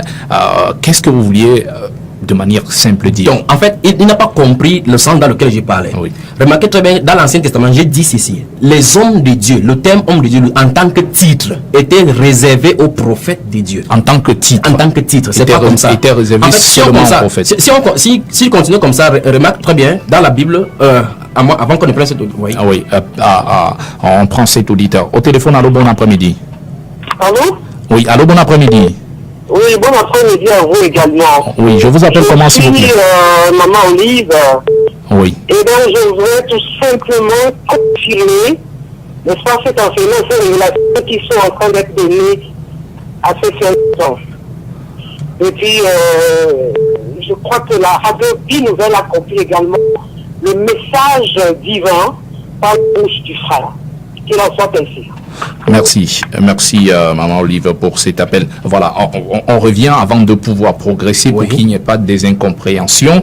Vous expliquez tantôt que le terme homme de Dieu était lié au prophète. En fait, le titre. C'est le titre de la personne. Donc, dans le Nouveau Testament, les versets qu'il a cités dans le livre de Timothée, où il dit pourtant homme de Dieu fuit ces choses, recherche la paix, ainsi de suite, il ne parle pas à Timothée en tant que titre par rapport à Timothée. Vous voyez, il veut dire, il faut que le serviteur de Dieu fuit les choses et recherche ce qui est ainsi de suite. Donc ce n'est pas le titre. Nulle part on n'a pas appelé Timothée homme de Dieu. Si on comprend le terme qui est utilisé, c'est le contexte qui est utilisé dans le Nouveau Testament, c'est pour dire quoi? Tous ceux qui ont l'Esprit de Dieu, comme il a si bien dit, sont appelés hommes de Dieu. Mais nulle part il ne voit pas qu'il y a les femmes de Dieu. Vous voyez, dans l'Ancien Testament comme dans le Nouveau Testament, parce que ce sont des titres. C'est un peu comme quand on va parler de Jésus comme fils de l'homme. Ça ne veut pas dire parce qu'il est né chez les hommes. Le fils de l'homme, le terme fils de l'homme, donc a son titre de prophète. Il faut qu'on comprenne cela. Donc il y a une autre chose qu'il a dit là par rapport aux écoles bibliques. Pour être simple, dans l'Ancienne Alliance, dans l'Ancien Testament, oui, la qualification d'homme de Dieu était liée simplement au prophète. Maintenant, dans la Nouvelle Alliance, elle est liée à tous ceux qui ont l'Esprit de Dieu. L'Esprit de Dieu, tout simplement. Donc, tous ceux qui ont l'Esprit de Dieu sont hommes de Dieu. Hommes de Dieu. Voilà, parce que Patrick Assemblée, je crois que vous... Je disais qu'il n'y a plus des hommes de Dieu. Oui, c'est pas ça qu'ils sont. Mais je voulais toucher le cas. Qui a une négation. Oui. Voilà, il a également touché le cas. On va certainement revenir sur ce sujet. Oui. Il pourra certainement nous prendre du temps. Allez-y en une minute. Oui, en fait, je voulais parler, et si on n'a pas assez de temps, demain on va développer, parce que remarque bien que tu lui as posé la question par rapport à ce que soutient cela avec le verset biblique. Oui. Nous ne devons pas prendre nos expériences et mettre au-dessus de la parole de Dieu. Nous ne devons pas penser ce que Dieu n'a pas pensé. Nous ne devons pas rendre clair ce que la Bible a déjà rendu aussi clair. Donc nous ne devons pas être on ne peut plus clair par rapport à la Bible. Il a pris Hébreu, vous voyez cela, en disant que vous avez des maîtres, vous êtes devenus des maîtres. C'est ce que la Bible dit. L'apôtre Paul enseignait, tous les autres enseignaient. La Bible déclare que tous persévèrent dans l'enseignement des apôtres. Je parle des institutions. Le corps de Christ sur la terre, c'est un organisme, c'est pas une organisation. Et en tant qu'organisme, c'est la vie de Christ qui doit circuler dans le membre. Et ça a ses principes. Maintenant, ce qu'il veut dire, c'est, dans la suite de l'émission, demain, si Dieu le permet, je vais expliquer l'origine des écoles bibliques, comment ça a progressé au courant du temps, afin que ces frères puissent être enseignés également. Voilà, nous poursuivons notre analyse. Là, vous étiez en train de pouvoir nous donner des illustrations. Après avoir décrit, je ne sais pas si vous avez terminé, nous avons montré les caractéristiques d'un berger selon le cœur de Dieu. Absolument. Nous aimerions également avoir des exemples précis à ceux qui veulent nous joindre, voilà, qui ont quelques difficultés au 33 07 56 32, 33 07 56 32, on le rappelle, 237 si vous nous appelez de l'étranger, 94 11 94 27, 94 11 94 27. Je vous en supplie encore une fois de plus, n'abrégez pas vos messages pour que nous ayons le temps de pouvoir mieux les rendre. Ça sera un peu difficile pour nous de pouvoir les déchiffrer. Donc 33 07 56 32, 33 07 56 32. Vous écoutez Blessed Afternoon sur Radio Bonne Nouvelle. Le prétexte ce jour, c'est bien entendu le berger selon le cœur de Dieu, conducteur spirituel. Donc c'est cet éclairage dont nous donnons la leçon autant pour moi, nous donnons de pouvoir apporter un élément de réponse ou des éléments de réponse. Oui. Il faut le préciser, c'est un élément de réponse qu'on apporte. Vous en savez aussi beaucoup sur d'autres choses. Voilà. Donc au 94 11 94 27 237 si vous nous appelez de l'étranger. Nous allons poursuivre cela. Avant de pouvoir répondre à cette question, évangéliste, permettez-moi de prendre cet auditeur. Au téléphone, allô, bon après-midi. Oui, bonjour. Bonjour, madame. Bonjour à l'évangéliste. Bonjour. Oui, c'est Mama Ikima. Merci, Mama Ikima. Comment allez-vous? Oui, ça va par la grâce de Dieu. Allez-y, on vous écoute. Je voudrais juste, j'ai suivi l'évangéliste. Je pense que l'enseignement est très bon. Je l'encourage. Oui. Même si je le trouve un peu fort, peut-être parce que je ne suis pas très versé dans les Écritures. Mais je voudrais juste te demander, est-ce qu'il y aurait une nuance entre les écoles bibliques et les écoles de théologie? Voilà. Est-ce qu'il fait une différence entre ces deux institutions? Okay. Merci, Mama Ikima. Évangéliste, question directe, voilà, permettez-nous de prendre cet appel. Au téléphone, allô, bon après-midi. Oui, bon après-midi, shalom à tout le peuple de Dieu et à l'auditeur et à l'invité en studio. Je suis le frère Ndema. Voilà, allez-y, on vous écoute, frère Ndema. Oui, je viens juste dire à tous ceux qui écoutent cette émission aujourd'hui que, qu'on le veuille ou pas, l'heure de Dieu a sonné dans ce pays. Le Seigneur Jésus-Christ a choisi ce pays et sa parole sera dite, qu'on le veuille ou pas. Mon frère, tu as tout mon soutien. Amen. Et que le Seigneur Jésus-Christ continue à manifester ce refus radical de la mauvaise parole. Il y a beaucoup de choses à se dire entre toi et moi, mais je dis en réalité que Que le Seigneur Jésus qui te préserve et te garde. Rien de mauvais ne t'atteindra. Tu feras ce que le Seigneur veut que tu fasses. Amen. Beaucoup de courage. Amen. Pour la suite, j'appellerai Raoul et me mettrai en contact avec toi. Que Dieu te bénisse. Amen. Voilà. Merci. Merci, frère Ndema. Évangéliste, avant de poursuivre cette question, beaucoup il reste là-dessus. Oui. Maman Ikima aimerait comprendre la nuance qu'il y a entre l'école biblique et la formation biblique. théologie. Je vais y revenir, mais il y a une question de ces frères premiers auditeurs qui a appelé Patrick. Il a parlé des fous insensés, ainsi de suite. Oui. Que la Bible déclare qu'on n'appelle pas les gens fous. Oui. J'ai réitéré ce que j'ai dit. J'ai dit les écoles bibliques, c'est une école d'asile de fous pour former des fous pour relâcher dans la nature. Alors, la Bible est claire, il dit n'appelez personne sur la terre insensée. Mais Jean-Baptiste a dit, il a dit race des vipères, c'est encore plus virulent là. Jésus lui-même a dit que race des vipères. Donc, il faut appeler, quand quelqu'un est vipère, vous ne pouvez pas l'appeler autrement. Et je profite de cette occasion pour dire que quand je parle comme ça, je m'adresse à 3 catégories de personnes qu'on appelle bergers. Donc, il y a les bergers selon le cœur de Dieu. Ceux-là, ils ne peuvent pas se compromettre. C'est ceux qui sont appelés de Dieu, ils connaissent distinctement leur ministère. Mais par suite d'influence sur le paysage spirituel, par rapport à faire cette doctrine de la prospérité, ils peuvent se compromettre. C'est pour ceux-là que Dieu m'envoie pour leur parler de ne pas dégamer. Deuxièmement, s'il vous plaît, permettez-moi de vous interrompre. Appelez-nous au 33 07 56 32, 33 07 56 32. Voilà, au téléphone, allô, bon après-midi. Allô, bon après-midi. Allô, bon après-midi. Voilà, quelques problèmes de communication avec cet auditeur. Bon après-midi, mon frère, et que le Seigneur vous bénisse. Amen. Voilà, je vous appelle comment? Je suis le serviteur de Dieu, Rémi Milo.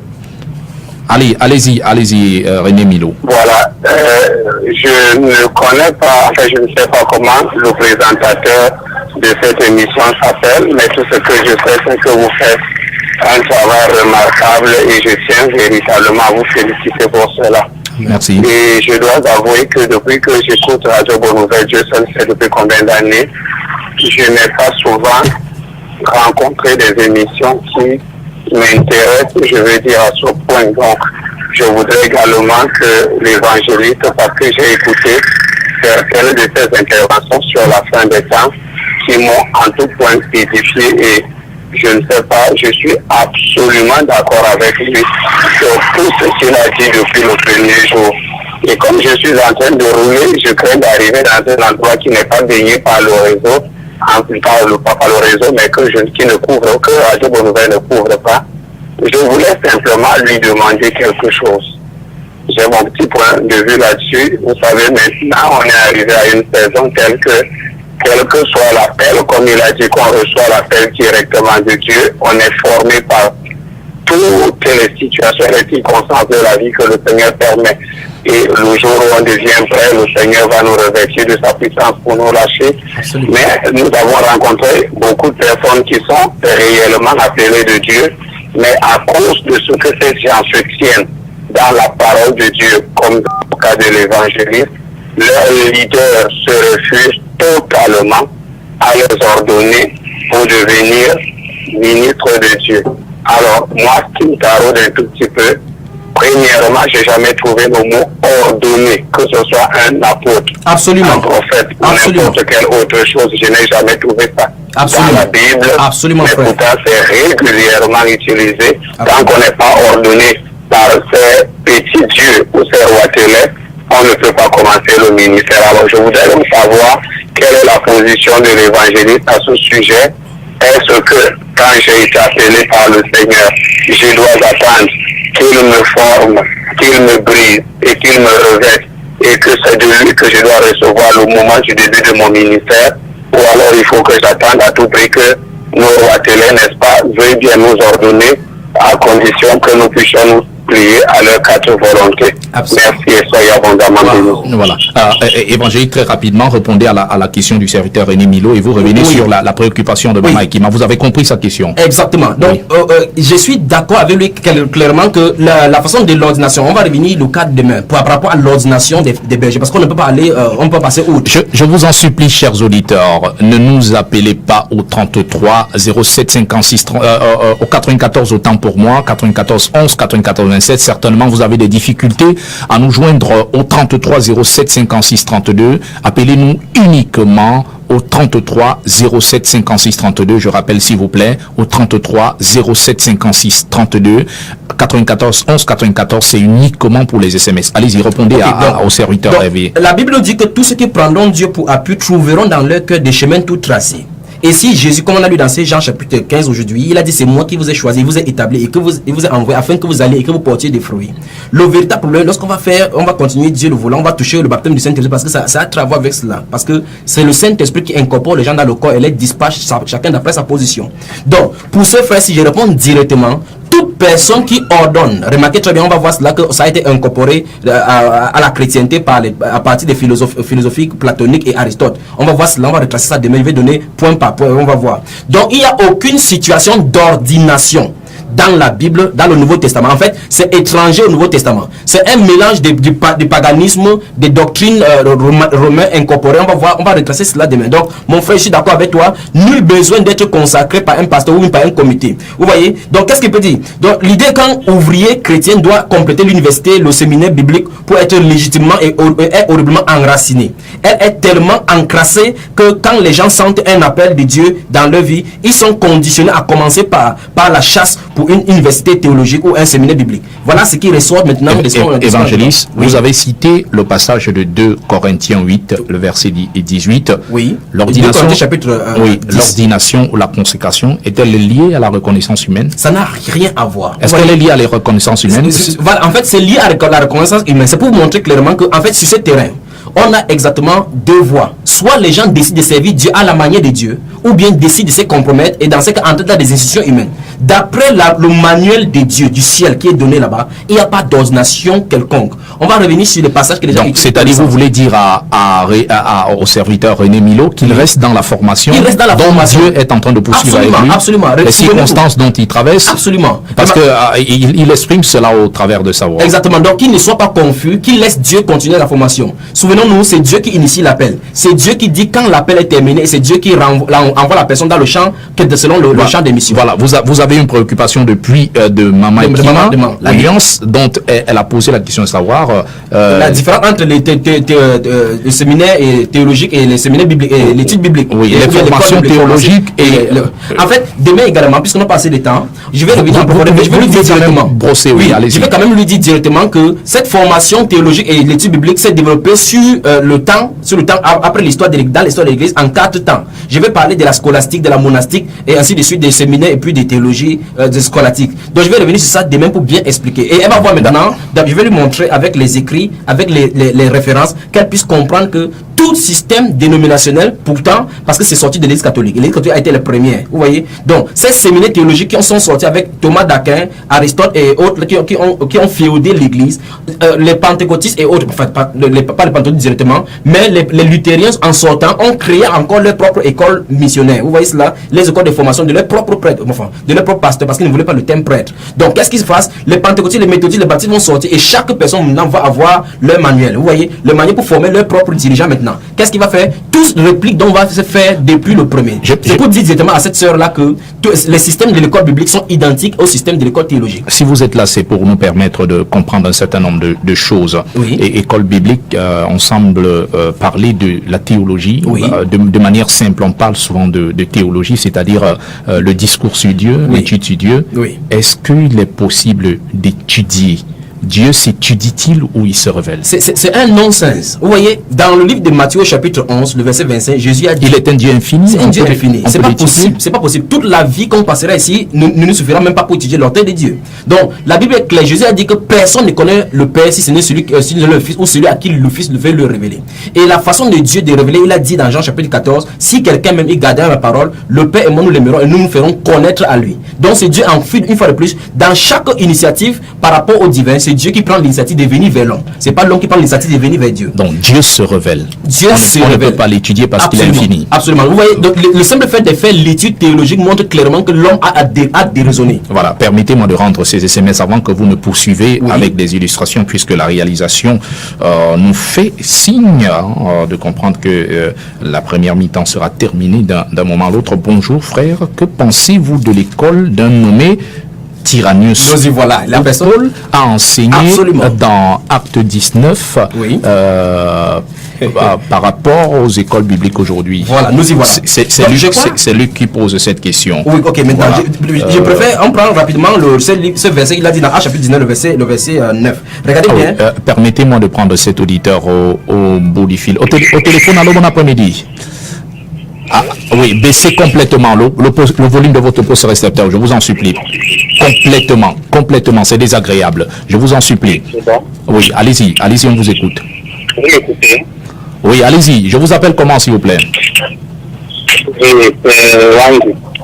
Allez-y, Wandy. Je le fais, Wandy. Allez-y.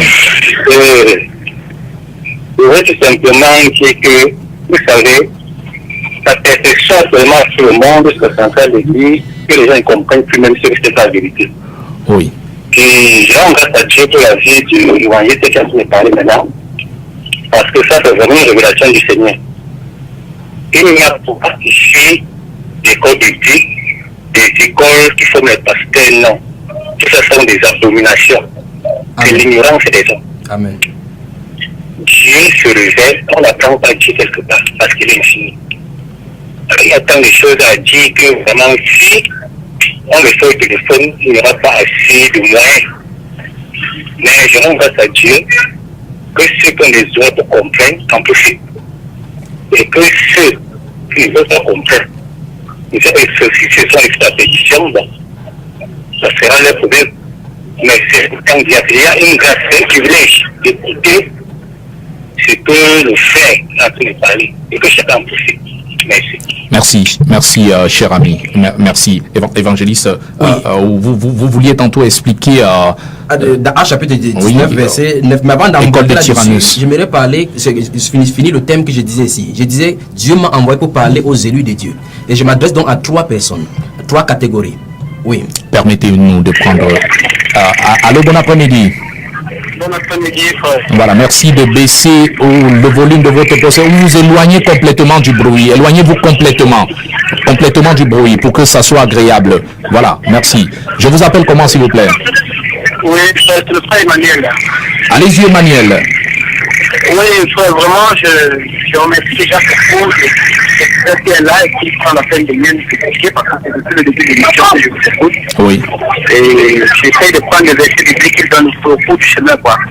Alors, j'aurais beaucoup de questions à lui poser, mais je ne suis pas très disposé parce que je suis en pleine route. Est-ce que je pourrais avoir son contact à la fin de l'émission, si possible, pour permettre de le rencontrer? Voilà. Oui, Emmanuel, appelez-nous juste à la fin de l'émission. Hein. Appelez-nous à la fin de l'émission, on pourra vous mettre en contact avec lui. Ok. Voilà, merci. Évangéliste, terminez votre temps. On a beaucoup de SMS qu'on va donc je vais dire rapidement là, pour que mes propos soient bien clairs. Il y a 3 catégories de gens à qui je suis en train de m'adresser. Dieu m'a envoyé parler aux bergers selon son cœur. Avertit ceux qui se sont glissés à l'intérieur et leur dit clairement leur destination finale. Troisièmement, dit et avertit ceux qui se glissent sur ce terrain sans être appelés de quitter ce chemin. Parce qu'on a 3 catégories. Les gens qui sont appelés de Dieu, les gens qui sont autoproclamés et les usurpateurs, les voleurs qui sont en train de dissiper le ministre de l'évangile. Voilà. Maintenant, je parle par rapport à l'école de Tyrannus. Si nous lisons dans ces Actes chapitre 19, souvenez-vous, dans l'entrée, j'avais dit que j'attendais quelqu'un là-dessus et ils sont venus. Maintenant, voilà, au verset 8, la Bible déclare que ensuite Paul entra dans la synagogue où il parlait librement. Pendant 3 mois, il discourut sur les choses qui concernent le royaume de Dieu, s'efforçant de persuader ceux qui l'écoutaient. Mais comme quelques-uns restaient endurcis et incrédules, décriant devant la multitude la voix du Seigneur, il se retira d'eux, sépara les disciples et enseignant chaque jour dans l'école d'un nommé Tyrannus. Alors on s'arrête là-bas. Le renseignement que la Bible nous dit, et souvent on comprend, on continue au verset 10, la Bible déclare cela durera 2 ans. C'est une chose qui est arrivée dans la Bible une seule fois. Et la Bible, si on lit, le frère qui a posé cette question lit en 2 Timothée chapitre 1 verset 15. Après avoir dit que tous ceux, cela s'est passé le temps, c'est que tous ceux qui étaient dans l'Asie ont reçu la parole de Dieu. Dans 2 Timothée chapitre 1 verset 15, il dit tous ceux de l'Asie m'ont abandonné. Je vais lui expliquer dans cette émission ce que ça veut dire. Mais je vais rester dans le cadre où l'apôtre Paul est sorti de la synagogue pour enseigner dans l'école d'un Tyrannus. Qu'est-ce qui se passe? Ce n'est pas l'école que l'apôtre Paul a appelée l'école Tyrannus, comme aujourd'hui on va à l'école du Saint-Esprit et autres. C'est l'établissement d'un philosophe, d'un grec qui se trouve là. Il a pris les locaux pour enseigner les disciples. L'école de Tyrannus, est-ce que c'était une école de théologie? Ça n'a rien à voir avec l'école de théologie. C'est ça qu'il veut expliquer. Parce que les gens vont, c'est un peu comme par exemple dans cette ville, si on peut avoir une école publique quelque part et quelqu'un loue les locaux pour enseigner les disciples. Et maintenant, voici la différence. Donc Paul se servait du local. Du local, tout simplement. Et je verrais bien qu'on respecte les contextes des choses. La chose a duré 2 ans. Remarquez très bien que les écoles bibliques sont permanentes. Ce qui est contraire à la parole de Dieu. Des deux, l'apôtre Paul, la Bible déclare qu'il discourait sur des choses qui concernaient le royaume. Point final. Donc il n'est nulle part, par exemple aujourd'hui, tous ceux qui ont fait l'école biblique vont me parler de la psychologie, de la philosophie. Ça n'a absolument, des cours de management, de leadership, ça n'a absolument rien à voir avec le royaume de Dieu. Il parlait de Jésus-Christ. Il a dit lui-même qu'il prêchait Jésus-Christ. Il n'est pas venu avec le langage chez vous, avec la sagesse de l'homme. Vous voyez, je suis venu avec, j'étais au milieu de vous tremblant et ma parole et ma prédication ne reposaient pas sur des discours persuasifs qu'enseigne la sagesse humaine. Donc, ça n'avait rien à voir avec la sagesse humaine. Il dit, afin que votre foi ne puisse pas reposer sur la sagesse des hommes, mais sur la puissance de Dieu. C'est ce que l'apôtre Paul a dit. Voilà pourquoi, par la suite de ce verset 11, la Bible déclare, Dieu faisait au travers de l'apôtre Paul des miracles extraordinaires au point où on imposait même les mouchoirs qu'il avait touchés sur les malades étaient guéris, pour montrer qu'il était dans le sillage de l'évangile. Maintenant, combien d'écoles bibliques ont des dons de guérison? Vous voyez, ce sont des reproductions des spacéries, de ces briques babyloniennes qui vont être détruites seulement par la confusion. Donc là, il y a, à partir de ce que vous êtes en train de lire, nous ne voyons pas où il y a la précision que c'était une école de théologie. Absolument, il n'y a nulle part. Voilà, permettez-nous de rendre ces SMS pratiquement à ceux qui participent. Bonsoir frère, évangéliste, que Dieu te soutienne, merci pour des hommes comme vous qui peuvent dire la vérité à haute voix.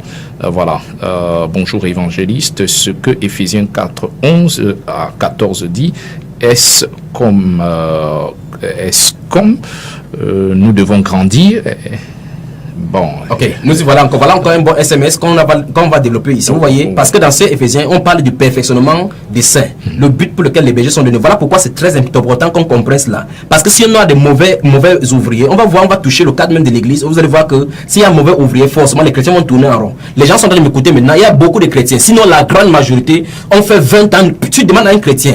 Remarquez bien, si la prochaine fois les gens appellent, si moi je décide de leur poser des questions, ils ne répondront pas. Pourquoi? Parce que la majorité des chrétiens ne connaissent même pas leur position. Vous les demandez qu'est-ce que vous faites? Je suis chante. Il n'y a pas de don de chant. D'autres, vous les demandez qu'est-ce que tu fais? Je balaye l'église. Il n'y a pas de don pour balayer l'église. C'est un ministère spirituel que Dieu a donné à l'humanité. Vous voyez, les chrétiens, quelqu'un croit que comme il lave le sol de cette histoire, cette brigade, cette prison qu'ils appellent église, il croit que comme il lave là, Dieu est avec lui. Vous voyez cela? Et cette personne croit peut-être qu'il a de rendre service à Dieu. Alors que ce n'est pas ça. Dieu nous a appelé à un ministère pour une vocation céleste. Donc, ce monsieur ou bien cette soeur qui est en train d'envoyer cette SMS, on va voir la prochaine fois, demain ici, par rapport à la perfectionnement. On va revenir. Bonsoir évangéliste, je n'ai rien à ajouter, mais ce que je peux dire, c'est courage et que Dieu te comble de force pour proclamer la vérité, et parce qu'il y a déjà trop de fausses doctrines dehors. En plus, le royaume de Dieu est forcé. Seuls les violents s'en emparent. Merveille de Boya. Merci merveille. Voilà, certains hommes de Dieu mènent ceux qui n'ont vraiment pas reçu l'appel. Ne s'appuie-t-il pas sur le mode de désignation de Matthias remplaçant de Judas pour prétendre que c'est Dieu qui les a appelés à travers les conclaves qui les a ordonnés? C'est André. Oui, voilà, c'est cette dérive-là qui a conduit à l'église catholique avec Ignace d'Antioche et Origène par rapport à l'unicité épiscopale et évêque épiscopale. Donc on va revenir sur ça en profondeur. Souvenez-vous, ici dans l'entrée, j'ai dit, le berger selon le Nouveau Testament, c'est un groupe d'hommes. Donc on va revenir en profondeur et on va toucher ce que ces frères sont en train de dire. Oui. Voilà, celui-ci est beaucoup plus délicat, ce sera un peu très difficile de pouvoir le rendre sur les antennes. Nous prenons donc la responsabilité. Josiane, merci, nous avons reçu votre SMS de pouvoir le ce soir. Nous y reviendrons, le temps pour nous de pouvoir mieux l'étudier, merci. L'homme d'or, tonton Théo, première mi-temps évangéliste, que retenir? Alors maintenant, en lisant le livre de Matthieu chapitre 2, les versets 1 à 11, nous remarquons que les rois mages sont venus depuis l'Orient guidés par l'étoile. Donc c'est le Saint-Esprit qui les guidait vers le Messie. Qu'est-ce qui s'est passé? Entrant dans Jérusalem, ils ont fait fausse route, comme beaucoup de personnes veulent faire fausse route, en allant vers les gens, après avoir reçu l'appel, en allant vers les gens pour recevoir leur extrême onction et leur approbation. Qu'est-ce que ces rois mages vont faire? Ils vont entrer chez Hérode et demander à Jérusalem où est votre roi. Pourtant, l'esprit de ces rois les guidait jusque-là sans l'aide humaine. Qu'est-ce qui va se passer? Quand ils vont sortir de là, l'étoile va disparaître, mais quand ils vont sortir de ce milieu, Dieu va continuer avec l'étoile jusqu'à aller se poser sur Jésus. Qu'est-ce que je veux dire à quelqu'un? Je veux dire, tous ceux qui ont reçu l'appel, tous ceux qui ont reçu cet appel de Dieu, qu'ils sortent du cadre des hommes maintenant, qui ne cherchent pas l'approbation d'un homme, mais qui suivent la liberté de l'esprit, ce mouvement de l'esprit. Donc au courant de l'émission de demain, on va développer en profondeur. Très bien, merci. Cette première mi-temps étant terminée, voilà, le berger selon le corps de Dieu, ça se poursuit donc ce vendredi. Deuxième partie, voilà, merci à tous ceux qui nous ont appelés, qui ont essayé de nous joindre ou qui n'ont pas pu. Merci au frère Andy, au serviteur René Milo, maman Ikima, sœur Anne, frère Ndema, frère Patrick, sœur André, également Emmanuel, beaucoup ceux qui nous ont joints, maman Véronique, sœur Corinne, Aline, de Makepe, Sandrine Bélec, Kaka Inerstine de Lorbessou, Célestin Nemama, Grace Tiabda, Adèle et tout comme Alice Sopo, voilà, c'est important. Merci d'avoir été des nôtres. Merci également à Eric Dongo et à Enis Pélagie Bolé pour leur soutien moral. Merci également à Joseph Dikouba Mbessien. L'homme dont Jésus a touché les doigts, l'homme d'or. Tonton Théo était à la régie d'antenne. Patrick Raoul derrière ce micro de présentation. Le berger selon le corps de Dieu. C'est donc le prétexte de blesser Taf de nous. Merci d'avoir été des nôtres. Que Dieu vous bénisse.